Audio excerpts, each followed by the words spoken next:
pode adorar o Senhor com suas palmas.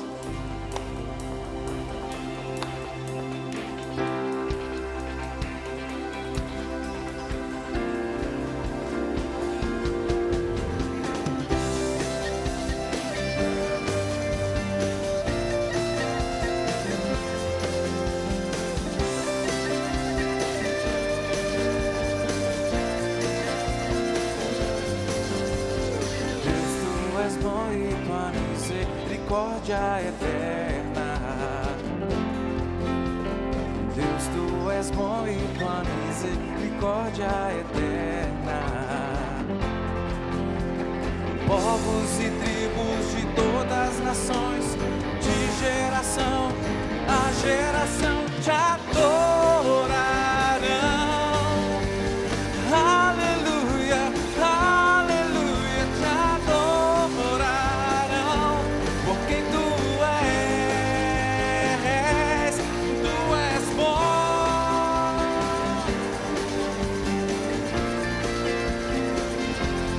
Tu és bom.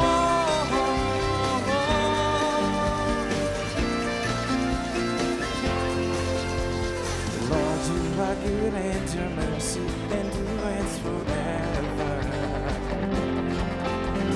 Lord, you are good and your mercy endures forever.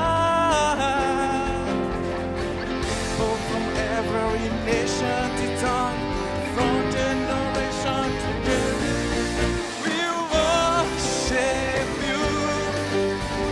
Hallelujah, hallelujah, we worship you for who you are. We worship you. Hallelujah, hallelujah, we worship you for who you are. 'Cause you are good.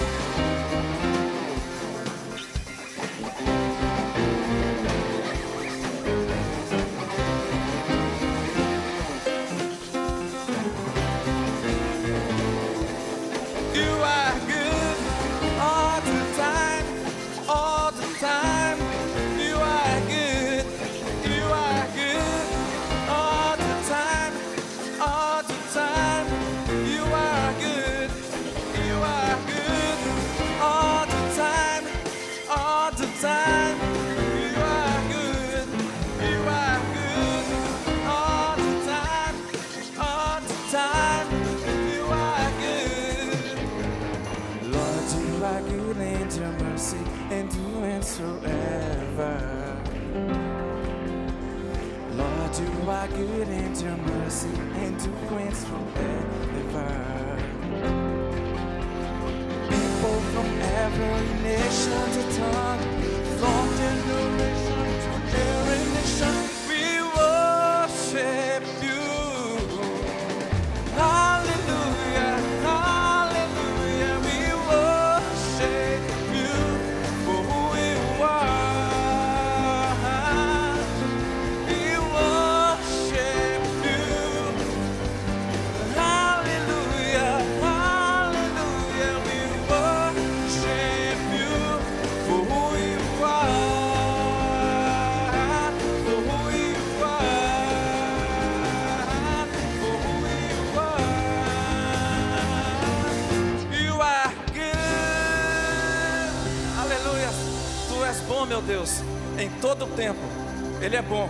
E sua misericórdia dura para sempre. Você pode dar um amém? Você pode aplaudir o nome do Senhor Jesus que está aqui nesta manhã? Nós te adoramos, Senhor. Seja exaltado, meu Deus.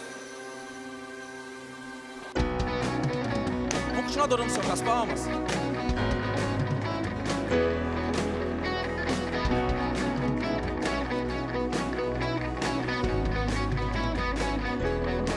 Cantarei teus louvores pra tua glória enquanto eu viver, enquanto eu viver. Contarei tua história pra tua glória enquanto eu viver, enquanto eu viver. Sou teu.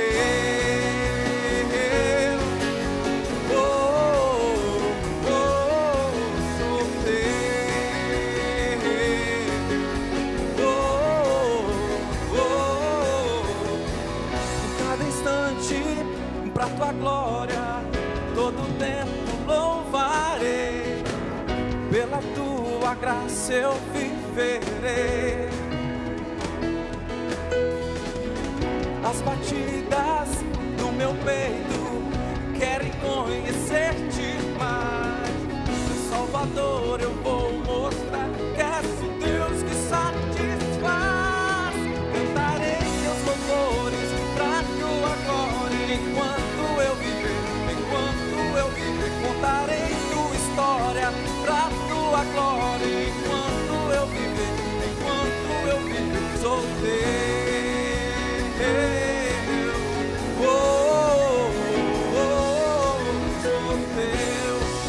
Sou teu, a cada instante, pra tua glória, todo tempo louvarei, pela sua graça eu viverei. As batidas do meu peito querem conhecer-te mais. Meu Salvador, eu vou mostrar que és o Deus que satisfaz. Cantarei teus louvores pra tua glória, enquanto eu viver. Contarei tua história pra tua glória, enquanto eu viver. Enquanto eu viver, sou teu. Eu sou teu, Pai. Nós nascemos para te adorar, meu Deus. Você pode declarar esta manhã que você vive para adorar Ele? Vivo para te louvar, o teu nome exaltar. Quero teu amor irradiar. Vivo para te louvar, o teu nome exaltar. Quero teu amor irradiar. Cantarei teus louvores. Você pode declarar essa manhã? Contarei tua história pra tua glória, enquanto eu viver, enquanto eu viver. Contarei teus louvores pra tua glória, enquanto eu viver, enquanto eu viver. Contarei tua história pra tua glória, enquanto eu viver, enquanto eu viver. Sou teu, eu sou teu. Sou teu,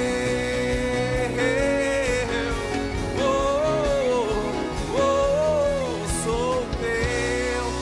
Aleluia, Pai. Eu sou teu e tu és meu Pai. Glória a teu santo nome, Senhor Jesus Cristo. Nós te exaltamos esta manhã. Aleluias.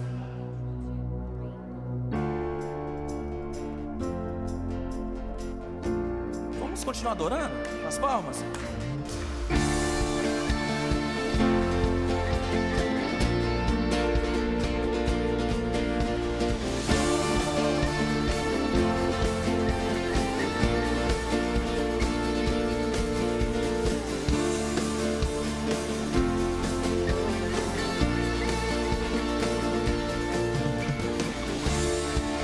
Profundezas desceu o cativeiro que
aleluia, ele venceu, amém?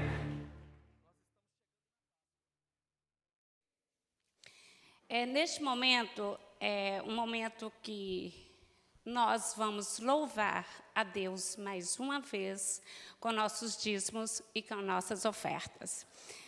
Vamos ler Lucas 16:10. Quem é fiel no pouco, também é fiel no muito. E quem é desonesto no pouco, também é desonesto no muito. Quando a Carla me pediu para fazer esse momento, o primeiro versículo que veio na minha cabeça foi esse. Certa vez uma pessoa falou para mim, eu dava dízimo, mas agora eu não estou dando mais, porque se eu for dar, é muito dinheiro. Eu quero dizer que não existe muito, existe 10%. Se você ganha $2.000, você vai dar 200. Mas se você ganha 10, você vai dar 1. Você deu igual ao que deu 200. Você não deu mais, você não deu menos. O que eu vejo muito é a infidelidade. Todos nós podemos dar os 10% e todos nós podemos ser fiel. Nós temos de ser grato. Deus não requer, Ele não precisa do nosso dinheiro, porque Ele é dono do ouro, Ele é dono da prata, Ele é dono da nossa vida, Ele é dono do que nós ganhamos. O que Deus requer de nós é a nossa fidelidade, a nossa obediência. Neste momento, quem trouxe pode depositar lá atrás e também pode ser doado através do website da igreja. Oremos. Ser Deus, neste momento, ó Pai, queremos te louvar e te agradecer, ó Pai, por cada trabalho que o Senhor tem concedido para nós. Nós te louvamos, ó Deus, porque tudo é teu, ó Pai. O único que o Senhor requer de nós é a nossa fidelidade, ó Pai. Abre os nossos corações, ó Deus, para que possamos constantemente ser fiel e grato a Ti, ó Pai. Esteja abençoando cada vida aqui neste lugar, ó Pai. Esteja abençoando, Senhor, as mãos que vai manusear esse dinheiro, ó Deus. Que possa, ó Pai, ser alcançado vidas através das nossas ofertas e dos nossos dízimos, ó Pai. Nós não podemos ir nos campos, ó Deus, mas Tu tem enviado pessoas, Senhor, e agora eu te agradeço, ó Pai, por nós poder fazer parte, Senhor, de ajudar nessa semente, de enviar, Senhor, a possibilidade dessas pessoas estar ali, ó Deus, conquistando vidas para Ti. Nós te louvamos, ó Deus, por tudo que o Senhor tem feito por esta igreja, e é no Teu nome, ó Pai, que nós agradecemos. Amém.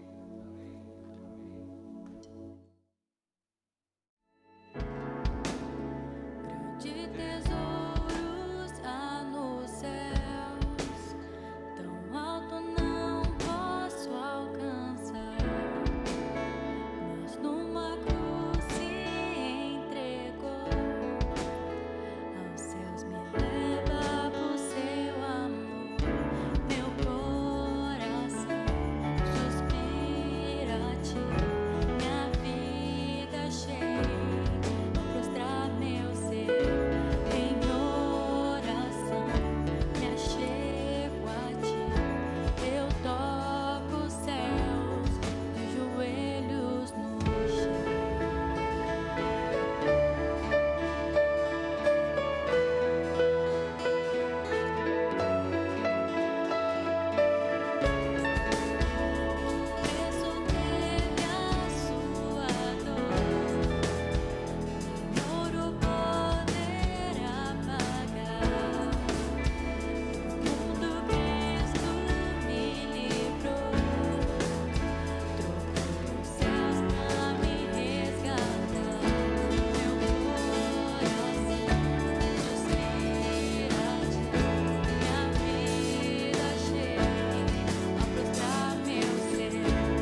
Nós vamos estar agora iniciando lendo Lucas 9, versículos 23 a 24, mas estamos falando hoje sobre os elementos da crucificação.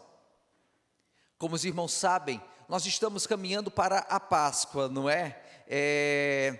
Nesse trajeto onde o evento principal para o cristianismo é justamente a cruz e a crucificação. É interessante que este evento é marcado por esse símbolo que é tanto de tragédia, como também um símbolo de amor. Muito obrigado, minha irmã. Thank you. Oh, thanks. É um símbolo que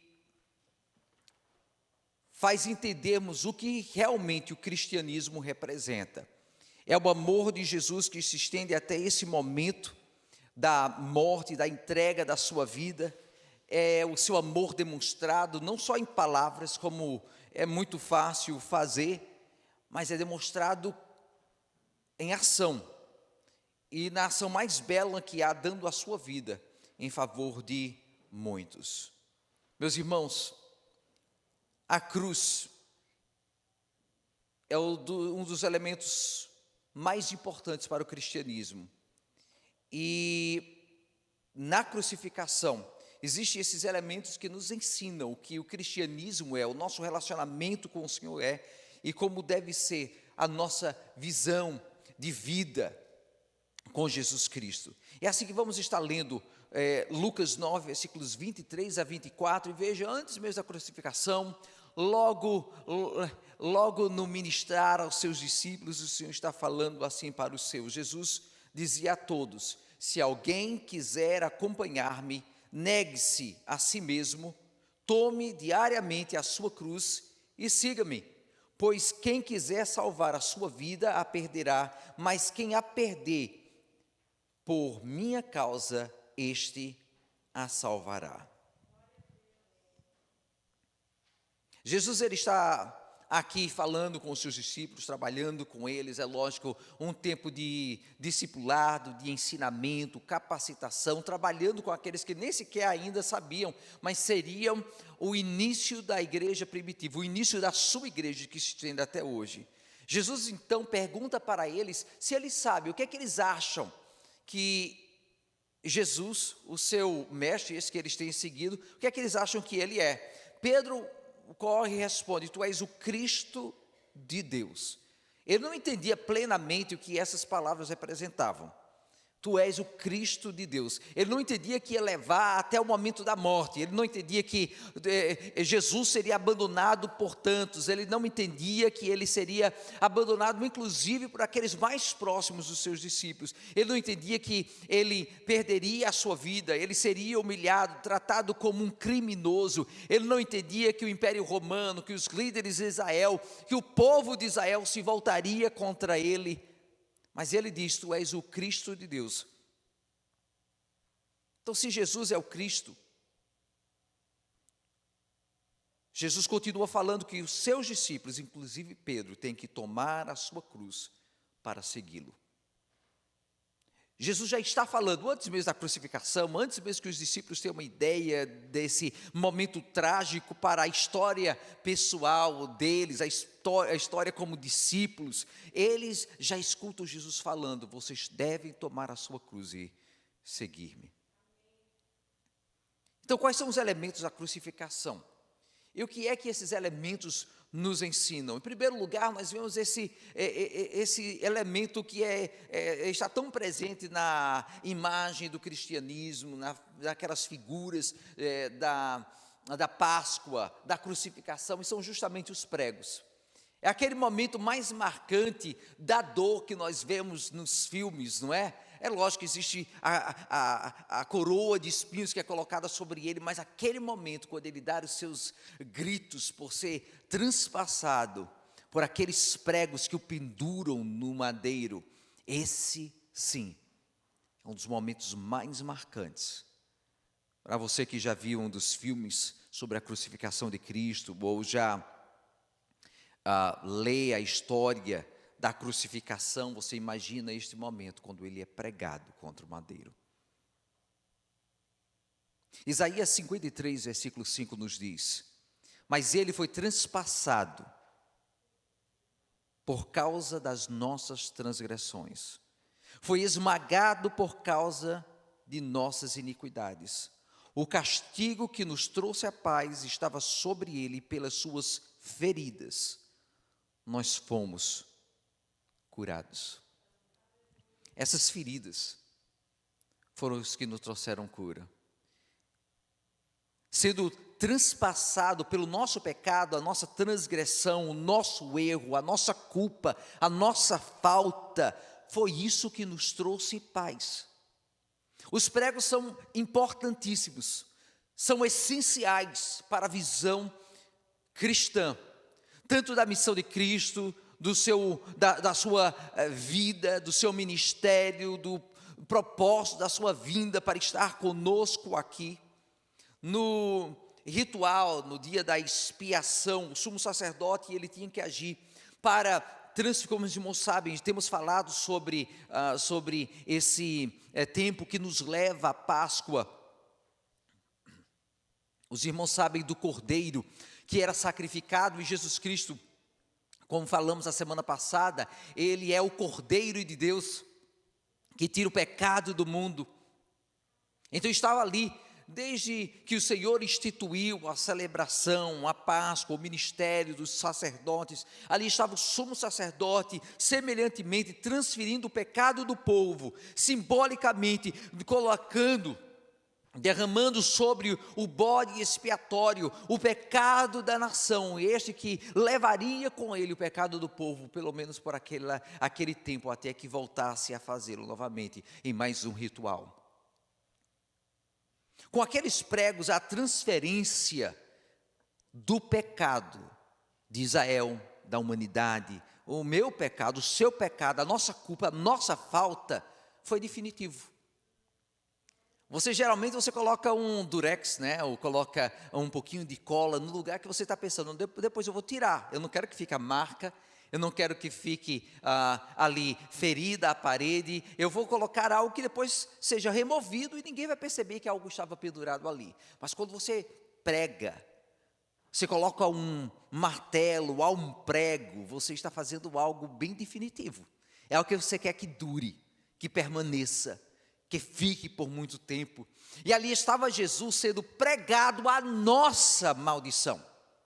Aquele que não era um símbolo de beleza, não era um símbolo de algo precioso, não era um símbolo bom, era um símbolo de criminosos, que eram crucificados, eram mortos pelos seus erros, a sua culpa, o seu pecado, e aqui estava o inocente, o Cordeiro de Deus, vindo para carregar a minha culpa e a sua culpa, sendo pregado definitivamente, aquela que era a nossa falta. Com aqueles pregos, a transferência é definitiva. O nosso Salvador pregado a nossa morte, o nosso Salvador pregado a nossa maldição, o nosso Salvador pregado a nossa culpa, o nosso erro. Esta maldição da morte eterna nos perseguia sem possibilidade de escape, sem possibilidade de esperança. A maldição estava ali. A maldição era nossa. Não havia como se desprender dela, abandoná-la, deixá-la para trás, sempre nos perseguia, sempre estava adiante, e ainda continua hoje. Sem Jesus Cristo, essa maldição está ali, nos falando, você vai morrer, e a morte não é somente física, a morte é eterna, separação eterna, contínua de Deus, mas o Senhor diz, aquele que crê em mim tem a vida eterna. Não é somente por palavras, não é somente por um ensinamento de um mestre tão precioso, mas é por exemplo de vida, exemplo de morte. Aquele que crê em mim tem a vida eterna. Agora nós estamos livres porque aqueles pregos prenderam o nosso Salvador àquela cruz. Agora nós estamos livres porque aqueles pregos prenderam o Santo de Deus, o Cordeiro de Deus, aquela que era a culpa, o pecado, o erro de toda a humanidade. Agora só basta crer que Ele é o nosso Cordeiro, receber esse sacrifício como nosso, nos humilhar diante dele e dizer: eu realmente preciso do teu sacrifício, eu preciso do teu amor, eu preciso do teu sangue derramado sobre a minha vida. Aqueles soldados não estavam simplesmente pregando um homem a um madeiro, um homem a uma cruz. Eles estavam prendendo aquele que era o Salvador, aquela que era a nossa condenação. Colossenses 2, versículos 13 a 14, nos diz: quando vocês estavam mortos em pecados e na incircuncisão da sua carne, Deus os vivificou com Cristo. Ele nos perdoou todas as transgressões e cancelou a escrita de dívida que consistia em ordenanças e que nos era contrária. Ele a removeu, pregando-a na cruz. Veja o que Colossenses, esse texto ainda continua falando, mas agora vou estar lendo a Nova Versão Transformadora. E diz: vocês estavam mortos por causa dos seus pecados e da incircuncisão da sua natureza humana. Então Deus lhes deu vida com Cristo, pois perdoou todos os nossos pecados. Ele cancelou o registro de acusações que eram contra nós, removendo-o e pregando-o na cruz. Meus irmãos, o encargo de nosso endividamento legal estava ali presente, está e continua presente contra nós. Era um termo comercial, significando um certificado de dívida que era escrito com a caligrafia do devedor. Paulo, então, o usa como uma designação para a lei mosaica, com todos os seus regulamentos, segundo os quais todos nós éramos e ainda continuaríamos sendo devedores de Deus. Perfeição, santidade, vida sem erros. Todos nos encontrávamos de uma maneira ou outra falhando, caindo, errando, vindo bem aquém daquele que era o alvo e o objetivo da palavra do nosso Senhor, das leis e mandamentos do nosso Senhor. O grande princípio afirmado no versículo 14 é a destruição da lei na cruz de Cristo Jesus. A lei, ela é vista como esse título de dívida, como instrumento de condenação, algo que se coloca em oposição a mim e a você. Em Cristo, essa dívida que nunca poderíamos pagar, nunca poderíamos apagar, nunca poderíamos desfazer ou satisfazer, em Cristo Jesus, esta dívida é cancelada pela morte indevida de um único justo. Alguns poderiam ver aqui aquela acusação, aquela placa colocada sobre a cabeça de Jesus Cristo, falando ali: olha, este é o crime cometido, mas não é. Esta não é a acusação, esta é a dívida, que requeria de nós uma perfeição que não poderíamos dar. Agora ela se torna uma declaração pública e bem visível, que a dívida está paga, prega-se ali, a dívida foi paga, pago por mim e por você, em Jesus Cristo. Com aqueles pregos, a dívida foi presa, foi pregada no madeiro, na cruz, falando para todo mundo, por toda a eternidade, que Jesus Cristo pagou o preço que a lei exigia fosse nossa. A lembrança dos pregos deve gerar em nós arrependimento toda vez que pecamos. Será que temos valorizado o sacrifício de Jesus? Será que continuamos pecadores, mesmo que perdoados? Mas que, por mais que tentemos, por nós mesmos não conseguimos fazer. A verdade é que só é perdoado aquele que confessa o seu pecado e deixa. Será que temos confessado os nossos pecados? Será que temos, pelo contrário, feito de Deus simplesmente um personagem presente na nossa história e não entendemos a dívida tão grande que temos, que precisa ser paga? Será que temos feito realmente aquela declaração: Deus, eu menti, eu desrespeitei, eu escondi, eu menti, eu faltei, eu não fiz o que era certo, eu cometi essas minhas faltas que precisam ser justamente resolvidas. Meu Pai, aqui está a minha culpa, o meu erro. Uma vez que o fazemos, então a dívida, ela pode ser pregada no madeiro, ela pode ser pregada lá na cruz.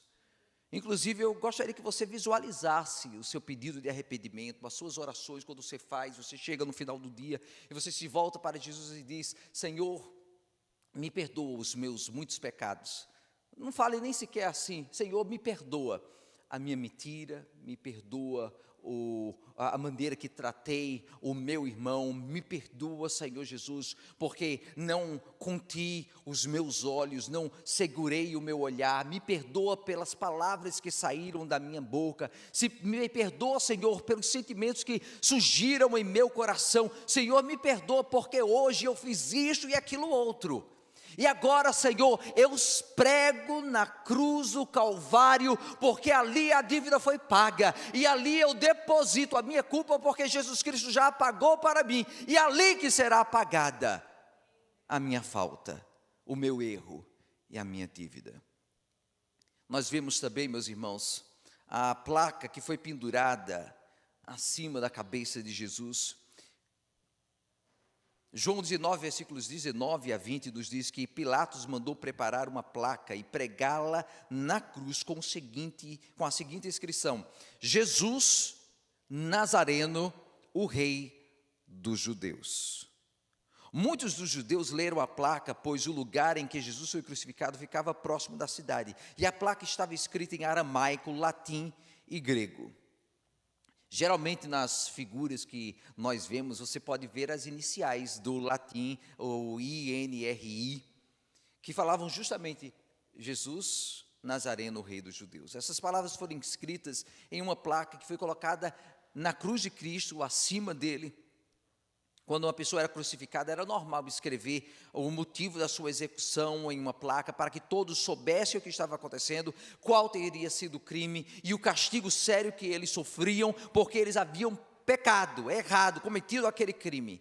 A placa da cruz de Jesus indicava o crime pelo qual ele estava sendo morto, e o crime dele era que ele era o Rei dos Judeus. Os líderes dos judeus, eles já tinham condenado Jesus por blasfêmia contra a lei de Deus, que todo judeu devia cumprir, mas eles estavam debaixo do domínio do Império Romano, e portanto eles precisavam de uma outra razão para que eles fossem mortos, e assim levantam essa acusação de rebelião contra o Império Romano. Naquela hora, quando Pilatos manda escrever esta placa, os líderes de Israel, eles ficam revoltados, esperem que não seja escrita daquela maneira, mas que ele se dizia ser o Rei dos Judeus, porque eles não queriam ser associados a Jesus. Mas Pilatos diz: não, vai ficar desta maneira, o que escrevi vai ficar desse jeito mesmo.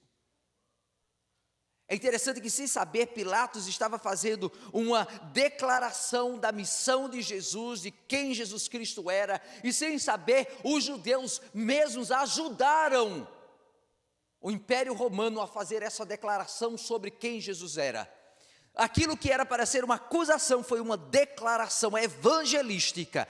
Ele é o prometido Rei de Israel, Rei dos Judeus. Ele é o prometido Salvador, e o seu crime é ter cumprido aquela que era a sua missão, desde antes profetizada, prometida por Deus. O seu crime era ter vindo como Messias, o Rei de Israel. Os irmãos percebem aqui como é tão preciosa a figura. Um crime cometido, uma acusação ali presente, que ao mesmo tempo confirmava a sua missão e quem ele era. Ele era realmente o Rei dos judeus, não aquele rei se levantando para criar rebelião, para tomar armas, para lutar por um império humano, para estar procurando ouro, riquezas. Este não era o rei que estava ali sendo pendurado, era-se o rei espiritual prometido para trazer salvação e vida que tanto precisávamos. Todos poderiam entender, porque a acusação estava em todas as línguas usadas naquela região, naquele momento. A acusação era que Jesus era o rei dos judeus.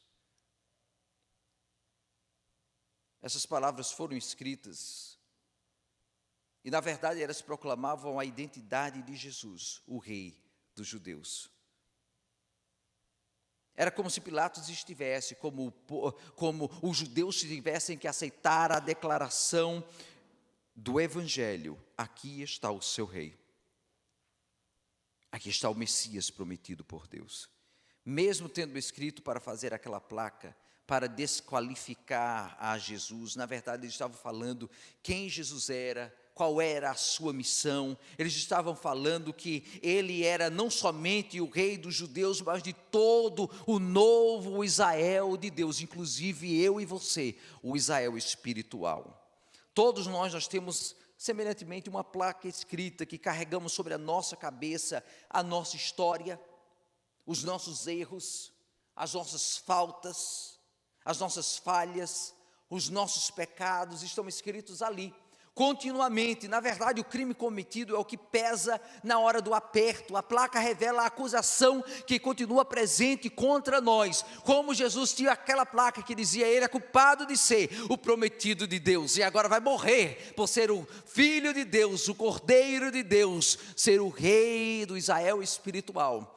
Agora, eu e você precisamos lembrar que contra nós sim existe uma placa e uma acusação que falam dos nossos erros, da nossa culpa, da nossa falta e dos nossos pecados. Revela quem nós éramos e ao mesmo tempo é uma declaração do milagre ocorrido em nossas vidas pela cruz de Cristo Jesus. Quando carregamos a nossa cruz, nós estamos levando aquela placa que é lida pelo mundo, que é lida por anjos, que é lida por demônios.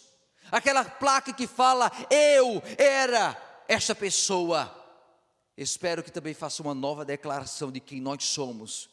Nós estamos carregando esta placa que fala: ex-pecador, mas agora salvo e transformado. Ex-mentiroso, ex-trapaceiro, ex-ladrão, mas agora salvo e transformado. Ex-drogado, drogas, ex-impureza, ex-intrigas, egoísmo, maldade, altivez, mas agora salvo e transformado. Que palavras você gostaria que estivessem escritas sobre você, sobre quem você é e sobre este novo você? Precisamos, em primeiro lugar, reconhecer quem nós éramos para entender quem nós somos agora. Paulo, ele não cessa de declarar: eu persegui a igreja de Cristo Jesus, quão grande amor demonstrado por mim, este que traiu a Jesus, perseguiu a Jesus, matou vidas inocentes que somente tinham o crime de amar a Jesus Cristo. Ele não temia reconhecer quem ele era para agora abraçar quem ele é. Quem ele era importante para a sua noção de quem ele era no presente. E nós precisamos entender, meus irmãos, que abraçamos sim a noção do nosso erro, do nosso pecado, da nossa existência prévia, do velho homem, do novo ser, para então, do velho homem e do velho ser, para agora entendermos quem nós somos em Cristo Jesus. Pessoas transformadas, mudadas profundamente pelo seu profundo amor, porque agora aquela placa não é mais uma declaração de um crime presente, mas uma declaração de uma vida transformada por Cristo Jesus. Quais palavras que você gostaria que estivessem ali? Inclusive se estende àquele que não tem o Senhor Jesus Cristo na sua vida, é entender que continua a acusação presente por toda a vida e por toda a eternidade, até aquele momento que o sangue do Cordeiro vem sobre nós, quando os nossos pecados são pregados ali na cruz de Cristo Jesus, e finalmente nós temos essa placa transformada naquele que é um novo nome, redimido, transformado, restaurado. Como você tem vivido sabendo que sobre você existe uma placa espiritual dizendo quem você é? Será que você tem obedecido às leis do nosso Deus amado? Será que você tem sido sensível à voz do Espírito Santo? Será que você tem lutado contra os desejos da carne? Será que você, assim como Jesus estava cercado por testemunhas, será que você tem entendido que há testemunhas ao seu redor que veem esta placa também? As Escrituras afirmam que nós estamos cercados por uma nuvem de testemunhas físicas e espirituais, olhando para ver qual a identidade que nós carregamos. Portanto, há sim os pregos. Estes pregos podem pendurar semelhantemente a nossa culpa e depositá-las na cruz do Calvário como pagas, definitivamente pagas. Nós podemos e precisamos saber que ali também existe uma nova placa que é colocada não como uma acusação, porque continuamente o inimigo, Satanás, nos acusa e procura apontar o seu dedo contra nós, mas agora existe sim uma placa que fala: Filho do Deus vivo, salvo pelo Senhor. Finalmente, é lógico, um desses elementos da crucificação, não somente os pregos ou a placa, mas é também a cruz. Lucas 9, versículos 23 a 24, nos falam o seguinte. Lucas 9, versículos 23 a 24. Jesus dizia a todos: se alguém quiser acompanhar-me. É o texto que nós lemos logo no início.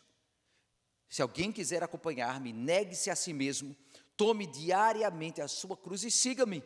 Pois quem quiser salvar a sua vida, a perderá, mas quem perder a sua vida por minha causa, este a salvará. A cruz, que era tão desprezível como um instrumento de tortura e morte por um império opressor, agora se torna um símbolo de compromisso cristão, de compromisso com Cristo Jesus. Sem cruz, meus irmãos, não existe cristianismo. Sem cruz, não haveria ressurreição. Se você não estiver pronto a carregar a sua cruz, você não pode ter Jesus. É impossível. Se você não tomar a sua cruz de renúncia, de abandono pessoal, abandono do velho eu, você não pode ter salvação. Jesus, muito claramente, ele diz que aquele que quer segui-lo, acompanhá-lo, precisa semelhantemente, assim como ele fez, assim como ele fará, ele precisa negar-se a si mesmo, tomar a sua cruz e segui-lo. Ele está sendo taxativo. É o abandono pessoal. A cruz não é um símbolo de um time.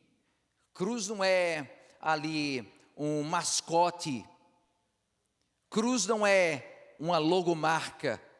Cruz é abandono pessoal. Cruz é tortura do velho homem para o nascer de um novo homem para Deus. Cruz está colocando abaixo os meus desejos, a minha vontade, desfazendo de quem eu sou, para que alguém novo surja, que procure assimilar a vontade de Deus, os desejos de Deus e aplicar na vida dia após dia.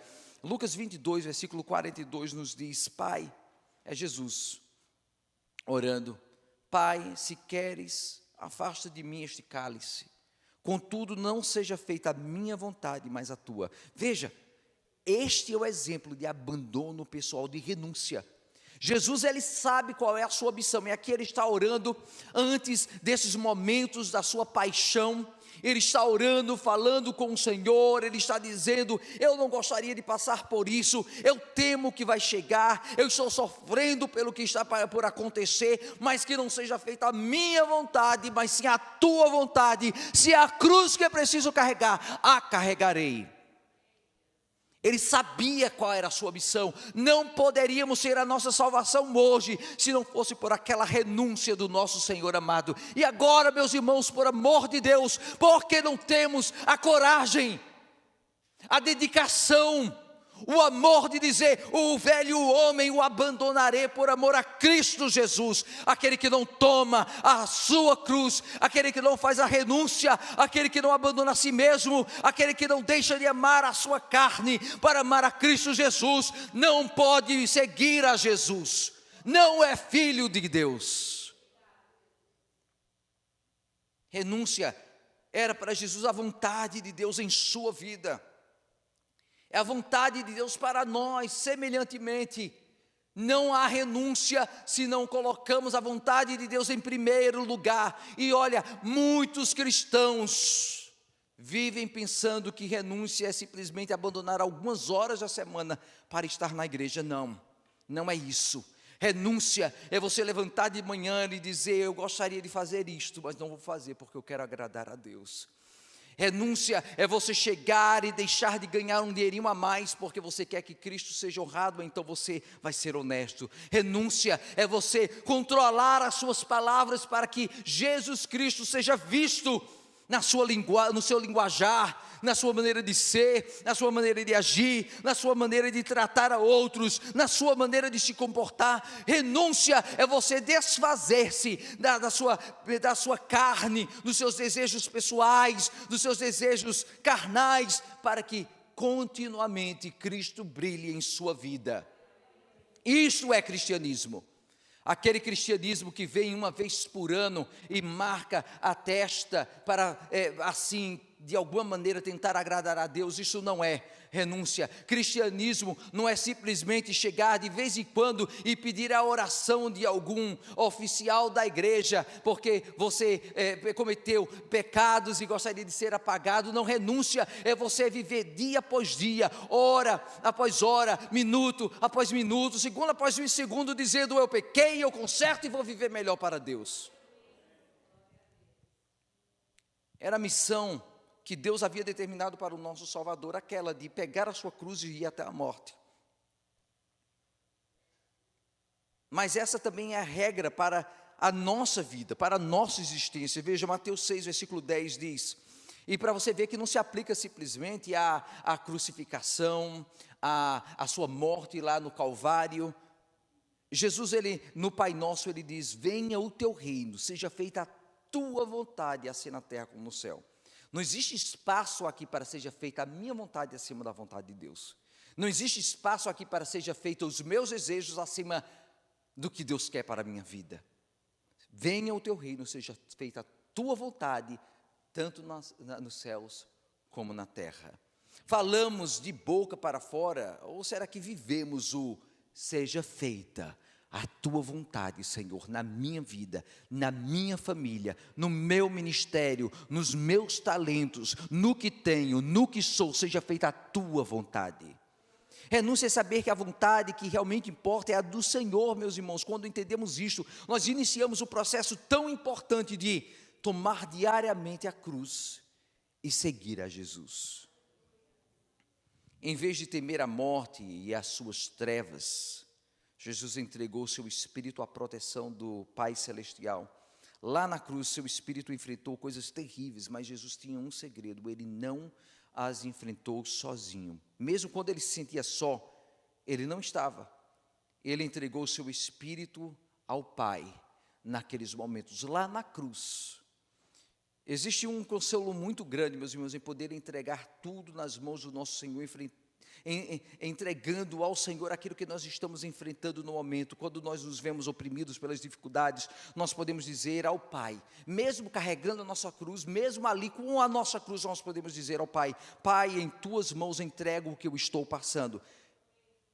Quando nas nossas dificuldades e quando elas nos encurralam, nós podemos dizer, Pai, em tuas mãos eu entrego a minha vida. Mesmo quando o inimigo aponta o seu dedo para nos acusar, nós podemos dizer, Pai, em tuas mãos entrego o meu espírito. Carregar a cruz não é fácil, mas é renúncia pessoal. Mas é o tipo de renúncia que nos dá a garantia e nos dá o direito de nos entregar nas mãos do Pai e dizer, Senhor, em tuas mãos eu entrego a minha vida, a minha família, eu entrego o que eu sou, eu entrego o meu futuro. Somente quando carregamos a cruz é que nós podemos e temos a liberdade de dizer, em tuas mãos entrego, Senhor. Há momentos difíceis, com certeza, meus irmãos. Jesus passou as últimas 3 horas na cruz em uma escuridão absoluta, mesmo quando Jesus faz a pergunta ao seu Pai Celestial: Deus meu, por que me desamparaste? Ele não estava só ali, ele sentia solidão pelo nosso pecado que havia sido derramado sobre ele, mas nós lemos que ele entregou nas mãos do Pai o seu Espírito, porque ele sabia que o Pai estava lá. Nós não lemos que Deus chegou e deu uma resposta para ele, falando: não, meu filho, olha, escuta, eu estou aqui. Aquele era um momento de grande solidão. As perguntas enchiam, e elas enchem, enchiam a mente do nosso Senhor, elas enchem as nossas vidas também. Perguntas que muitas vezes não temos respostas fáceis. Qual a razão deste obstáculo no meu caminho? Quais as razões dessas lutas e dificuldades? Por que é que a minha oração ainda não foi respondida? Mas nas horas mais sombrias da cruz, quando Jesus se sentiu sozinho, foi naquela hora, quando ele se sentia sem Deus presente com ele naquele mundo, foi neste momento que ele encontrou plena e final identidade com a humanidade que nós somos, uma humanidade sem salvação, sem esperança, sem hope for eternity. Em toda a sua perdição e solidão e separação de Deus, foi naquele momento que ele chegou ao máximo do que nós sentimos como homens, como seres humanos. Deus nunca repreendeu a Jesus por expressar a sua angústia de alma, por expressar a sua dor, pela pergunta que fez. Jesus lutou na cruz, mas a sua luta era para Deus e não para longe dele. Ele estava lutando para se aproximar de Deus e não para fugir dele. Às vezes os desafios e as cruzes de nossas vidas levantam questões que nos parecem profundamente difíceis, inexplicáveis, mas o precioso segredo é a renúncia pessoal. É de estarmos na cruz, carregando a nossa cruz, que nos traz uma confiança que nós estamos no centro da vontade de Deus. A renúncia da cruz é que nos dá o direito de dizer: em tuas mãos entrego o meu espírito. A renúncia da cruz é que nos dá o direito de crer, mesmo quando nos sentimos sós e aflitos e em dificuldades, assim como Jesus esteve. Ele sabia que ele estava no centro da vontade de Deus, é por isso que ele podia entregar ao Senhor a sua vida.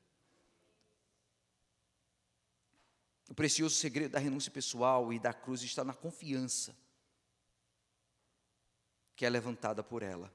Como Jesus, nós podemos olhar além da crise atual e confiar em um Pai que pode usar tudo em nossas vidas, as bênçãos e as lutas, para realizar o seu precioso propósito, o seu propósito maior, para mim e para você. Ao nos aproximarmos da Páscoa, meus irmãos, vamos nos lembrar que isso não é uma mera celebração, não é um momento vazio, não é simplesmente mais uma data no calendário cristão. Esta é uma lembrança do que Jesus fez por nós. Os pregos atravessaram as suas mãos. A placa acusava-o de um crime que na verdade era a sua missão. A cruz era a renúncia para que nós alcançássemos a nossa bênção. Ele passou por tudo isso para nos dar a salvação. Jesus carregou a sua cruz para cumprir a vontade de Deus. Será que eu e você temos carregado a nossa cruz? Será que eu e você temos crido e valorizado e apreciado esse sacrifício por nós?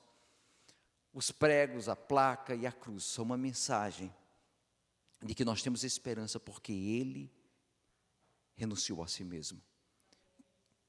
Pelo menos agora, nós podemos também imitar a Jesus, tomar a sua cruz. Assim nós teremos o direito de pregar sobre Ele as nossas faltas. Assim nós teremos o direito de mudar o nosso nome por um novo homem, restaurado, transformado por aquele sacrifício. Vamos orar agora. Eu peço a você que, mesmo assentado, daqui a pouco vamos nos levantar, mas agora fale com Jesus.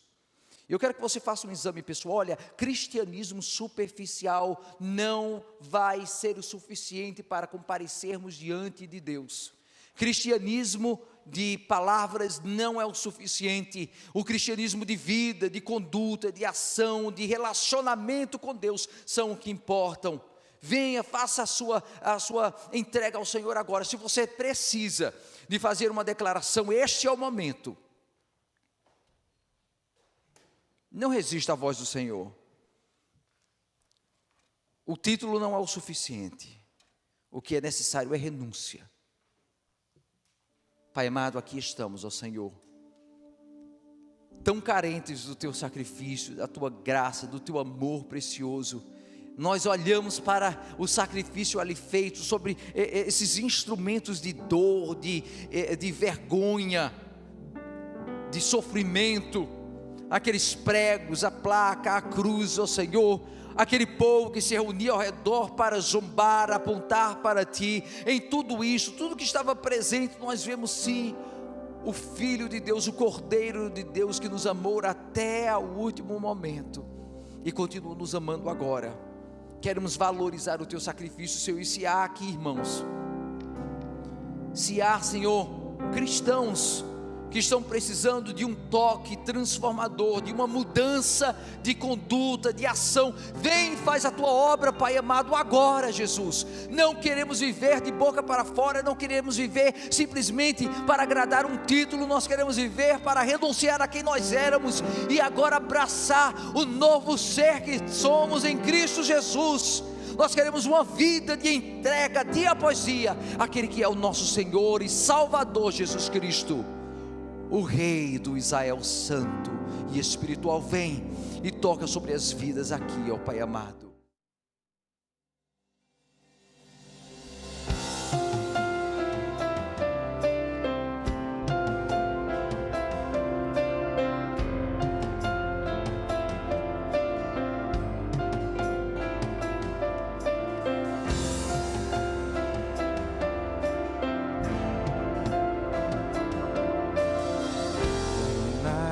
Ponho a minha fé, senão na graça de Jesus, o sacrifício remidor, o sangue do bom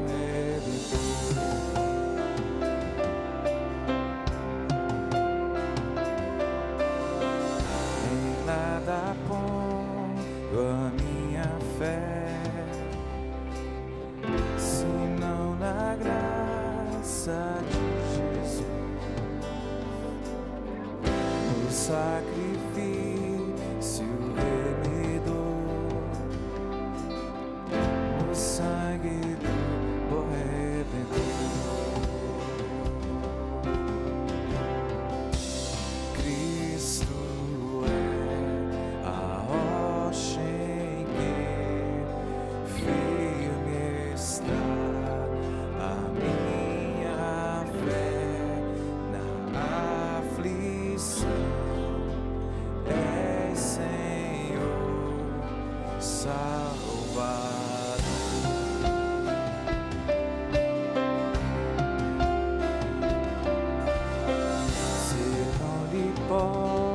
Sua face ver,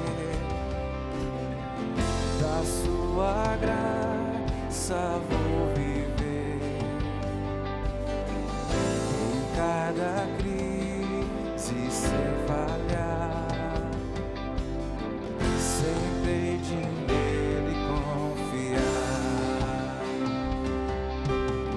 sempre hei de nele confiar.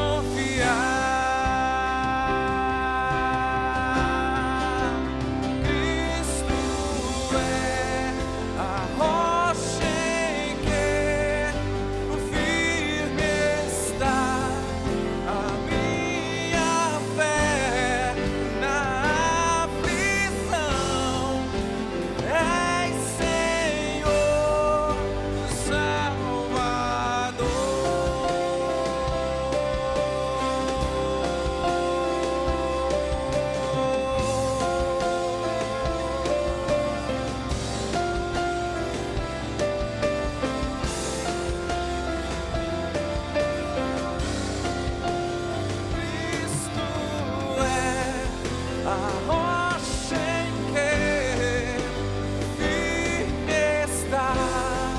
a minha fé na aflição.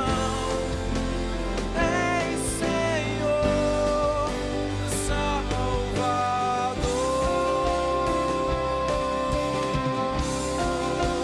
Cristo é a rocha em que firme está a minha fé na aflição.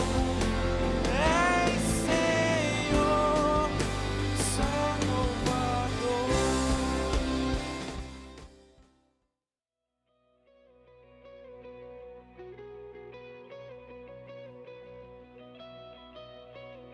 Estamos tendo escola bíblica para os adultos através do Zoom. As classes acontecem às quintas-feiras, às 7h30 da noite. Nossos estudos tratarão de finanças à luz da Bíblia. Interessados devem se matricular na secretaria da igreja. O link de cada aula estará no Facebook e WhatsApp da igreja. Venha buscar ao Senhor conosco nas quartas-feiras, às 8 da noite.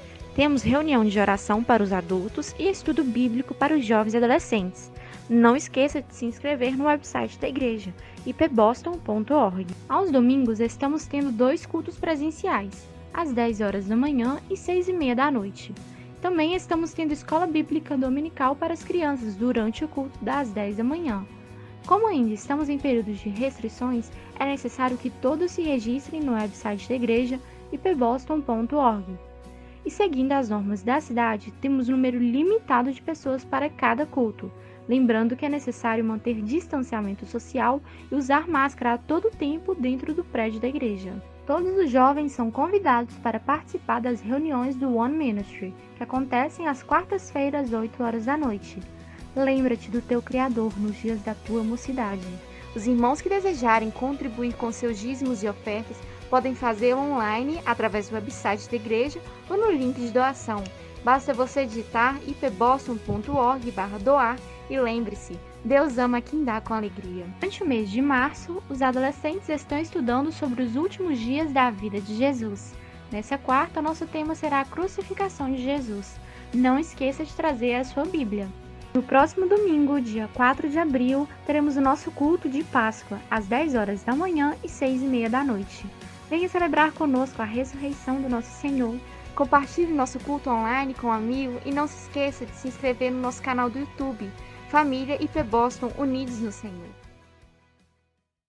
Está encerrando agora com oração, meus irmãos, pelos aniversariantes. Eu continuo colocando, pedindo aos irmãos que estejam, lembramos de estar orando aí por esta batalha contra esta pandemia, né, para Deus estar trazendo a bênção, mas vamos estar orando pelo Silvander, o Luiz Rodrigues, também o nosso irmão Jonas, a Maria Vaz, o Luiz Vieira, a nossa irmã Mel Pianes, o Roberto Silva, também a Vanderleia Coelho e a Rebeca Bretas. Vamos pedir a bênção do Senhor sobre cada um e sobre a vida dos irmãos quando voltam para ter uma semana com a graça de Deus abençoada e cheia de vitórias. Amém? Pai amado, nós te agradecemos pela bênção de estar na tua casa, por todo o teu trabalhar conosco, o teu agir em nossas vidas. Continua, ó Pai amado, nos levando para viver uma vida, ó Senhor, de um cristianismo verdadeiro e que abranja todas as áreas da nossa vida. Pai amado, esteja abençoando os nossos irmãos e irmãs aniversariantes, ó Senhor, dando um novo ano de conquistas, alegrias em Ti.